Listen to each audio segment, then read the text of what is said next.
25,000 for 4 days and 3 nights in Hong Kong plus day trip in Macau. Tara, i-share ko sa inyo ang breakdown ng expenses namin including airfare, hotel, food at iba pa. Bigyan ko din kayo ng tips, so keep on watching. So guys, nag-grab lang kami papunta ng NAIA Terminal 3 for 511. Tapos yung pauwi, 714. Ang total na nagastos namin sa grab ay 1,225. Pagpasok mo sa airport, magbayad ka muna ng travel tax na 1,620 bago ka pumila sa check-in counter. Dapat agahan nyo yung pagpunta kasi mahaba yung pila dito, pati na din sa immigration.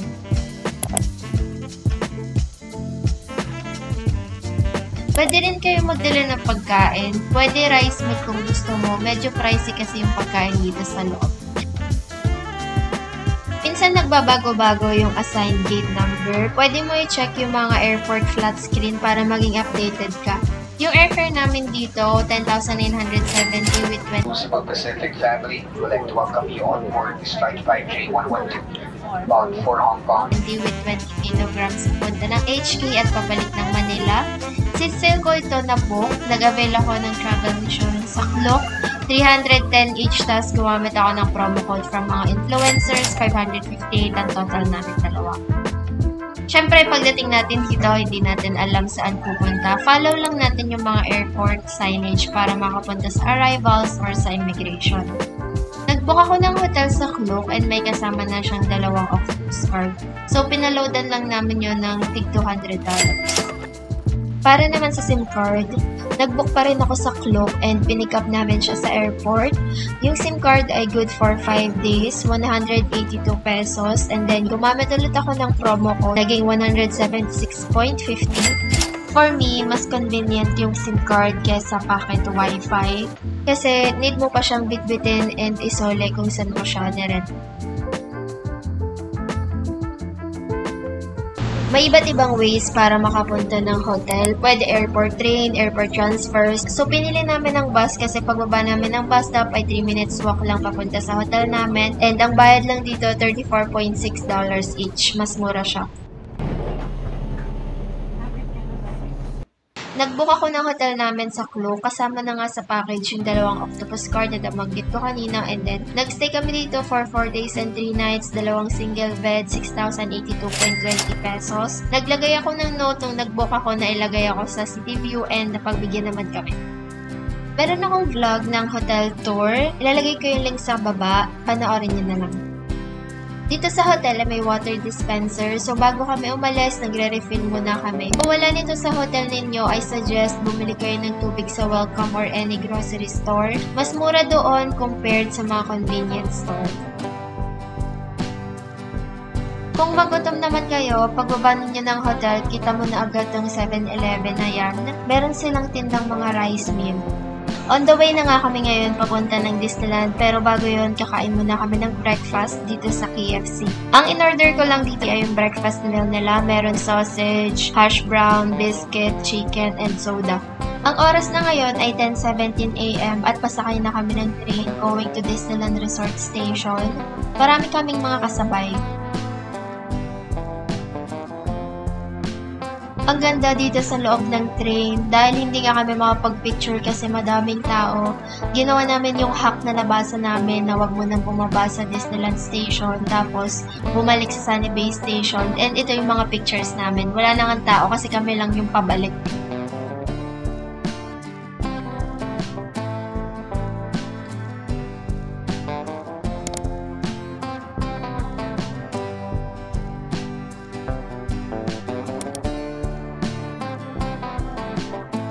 Andito na nga kami ngayon sa Disneyland. Ang saya dito guys. Ang dami-dami mong makikita.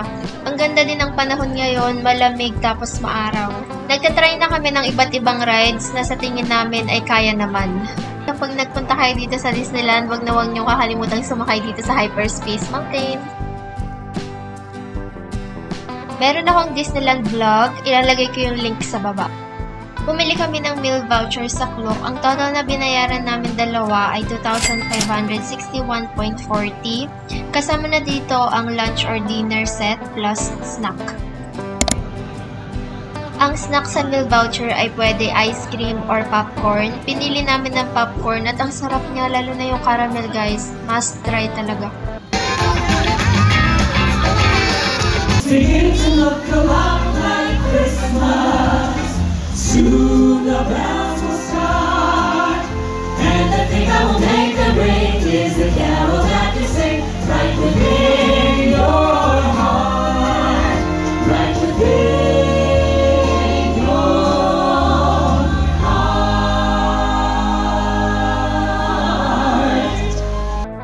Nag-book ako ng Disneyland Park tickets sa Klook. Ang binayaran namin dalawa ay 7,856.60 pesos.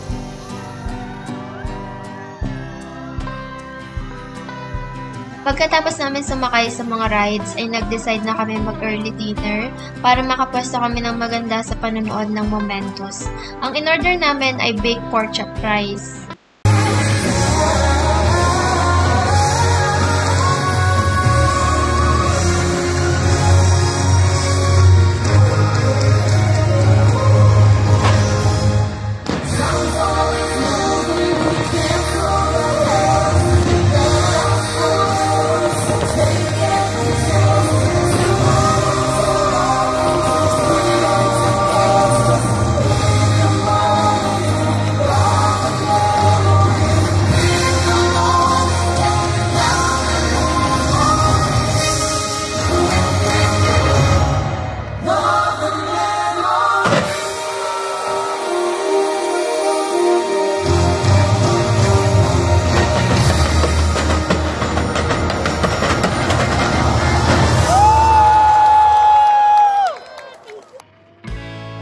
Early morning to, dumaan kami sa 7-Eleven para bumili ng sandwich na baon namin papunta sa Macau. Ang isang peraso ay $23. Hindi na kami bumili ng inumin kasi nagre-refill nga kami ng tubig doon sa hotel. May dala kaming tumbler. Guys, 15 degrees Celsius ngayon dito sa Mongkok. Pakita ko sa inyo. Wait. Ayan. Kita nyo ba? 15 degrees. Tapos, pupunta kami ng Macau. And ang alam ko din, nasa 15 to 16 degrees Celsius dun. Nakaano ako ngayon, naka-hitek. Kasi as a Lamigan girl, kailangan natin ng protection. Nakapila na si Clark para kunin ang aming physical ticket. Nag-book kami ng ticket going to Macau sa Turbojet. Ang mga kailangan para maklaim ang ticket ay passport, booking confirmation letter, at boarding pass. Walang bayad ang pagpunta namin sa Macau dahil meron silang tourism promo hanggang December 31, 2024, pero may bayad na yung pabalik ng Hong Kong. Lalabas tayo sa Hong Kong kaya syempre dadaan pa rin tayo sa Hong Kong immigration. Yung immigration nila dito guys, automated na siya. Pasakay na kami dito sa fast craft para lang kaming uuwi sa Puerto Galera. Ang estimated travel time papunta sa Macau Port ay 1 hour. Need din natin mag-seatbelt. Hindi na kami nagpapalit ng pera kasi pwede gamitin yung HKD dito sa Macau. Pagkarating namin dito sa Macau ay nag-breakfast muna kami sa McDonald's habang inaantay namin ang aming tour guide. Dahil may baon kami, yun yung kinain namin tapos nag-order lang kami ng coffee for $32.5. Later lang kami dito, Pinoy ang aming tour guide, na-recommend siya ng aming friend na nakagaling na dito sa Macau. Ang bayad ay $120 each.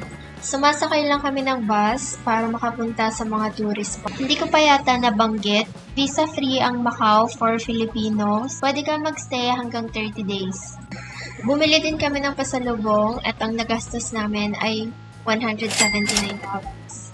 Dito sa Sinadi Square, bumili yung mga friends ko ng jerky. Ito yung store. Siyempre, hindi namin papalampasin yung trending na escalator trend dito sa Macau.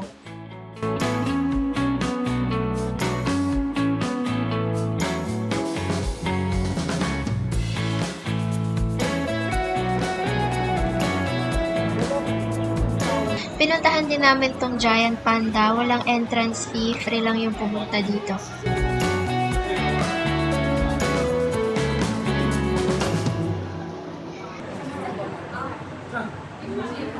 May free shuttle going to Macau Port. Dito kami sumakay sa Londoner. From Macau to Hong Kong ay nag-public bus lang kami kasi mas mura at hindi naman traffic. Ang bayad ay 480 pesos each, tapos ang baba na namin ay sa Hong Kong Airport. Balik namin sa Hong Kong ay kumain muna kami. Nakalimutan ko na kung anong pangalan ng restaurant na to, pero ang sarap nito. Ito yung beef brisket. Guys, kapag nasa Hong Kong kayo, itry nyo tong pan-fried buns, shrimp noodles, and egg tart. Sobrang sarap nila, guys. Ang nagastos namin para sa food and pasalubong ay 11,400. Kahiwalay dito yung pasalubong sa Macau.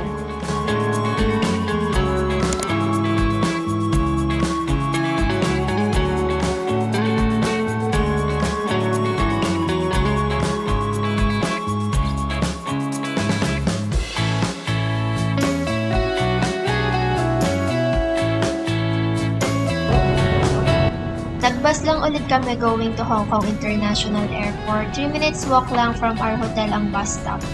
Walang traffic at wala pang 1 hour nandito na agad kami sa airport. To sum up itong Hong Kong and Macau trip namin, ang total na gastos per person ay 25,718 pesos. Kung meron kayong mga tanong dun kayo sa barangay, joke lang. Pwede nyo akong i-message or mag-comment kayo kung ano ba yung katanungan nyo. Pwede nyo din panoorin yung previous vlogs ko, Hong Kong and Macau, para makatulong sa travel nyo. And huwag nyo rin kalimutan mag-subscribe. Life is gonna be great.